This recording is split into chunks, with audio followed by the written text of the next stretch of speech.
ایک روٹی والے کا واقعہ میں نے آپ کو سنانا ہے، اور یہ بڑے ہی مشہور و معروف بزرگ سے منسوب واقعہ ہے۔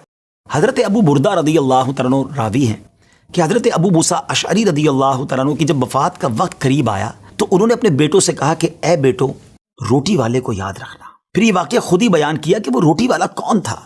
آپ نے کہا کہ ایک شخص تھا جس نے 70 سال اللہ کی عبادت کی، بڑی عبادت کی، مگر 70 سال بعد جب وہ باہر آیا تو شیطان نے اس کو بہکایا اور وہ ایک عورت کے فتنے میں مبتلا ہو گیا۔ 7 دن اور 7 راتیں وہ اس عورت کے ساتھ رہا، غلط کام ہو گئے۔ اب اس کو پھر شرمندگی ہوئی کہ یہ میں نے کیا کیا، 70 سال عبادت کی اور یہ 7 دن اور 7 راتیں میں نے گناہ میں گزار دی۔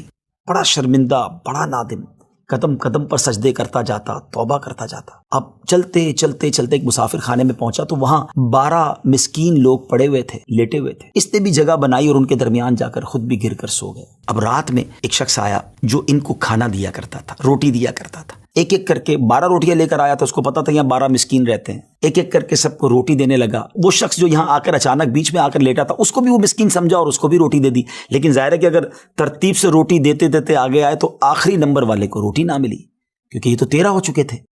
تو بانٹنے والے سے اس مسکین نے کہا کہ تم نے آج مجھے روٹی کیوں نہیں دی؟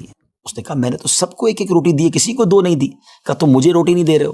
بہرحال وہ ناراض ہو گیا کہ ٹھیک ہے، پھر تم اگر یہ سمجھتے ہو کہ میں بددیانتی کر رہا ہوں تو میں تمہیں کچھ بھی نہیں دوں گا۔ یہ کہہ کر وہ شخص تو چلا گیا، مگر وہ مسکین بیچارہ بھوکا رہ گیا۔ اب وہ شخص جس نے ابھی توبہ کی تھی، پہلے 70 سال کی عبادت بھی کی ہوئی تھی، اس کو خیال آیا کہ میری وجہ سے اس مسکین کو روٹی نہیں ملی ہے۔ بھوک اسے بھی بڑی تھی، مگر اس نے وہ روٹی اسے دے دی۔ شدید بھوک لگی ہوئی تھی، رات بھر بھوک میں تڑپتا رہا اور اسی بھوک کے عالم میں صبح اس کا انتقال ہو گیا۔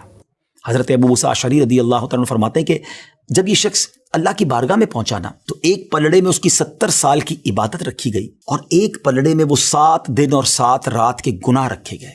تو فرمایا کہ وہ گناہ جو تھے وہ 70 سال کی عبادت سے آگے بڑھ گئے، یعنی اب اس کے لیے گویا حکم ہو سکتا تھا کہ وہ جہنم میں جائے، مگر ان 7 دن کے گناہوں کے سامنے وہ روٹی رکھی گئی، اور اس روٹی کی برکت سے، کیونکہ وہ اخلاص کے ساتھ ایثار کی گئی تھی، مسکین کی مدد کی گئی تھی، وہ 7 دن کے بڑے بڑے گناہ معاف کر دیے گئے اور وہ جنت میں چلا گیا۔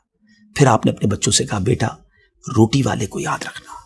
ناظرین، یہ واقعہ واقعی دلوں کے تار چھیڑ دیتا ہے۔ 2 باتیں سیکھنی ہیں کہ بعض اوقات کچھ لوگ کہتے ہیں یار میں نہیں بہک سکتا، میں تو بڑے اچھے ماحول میں ہوں۔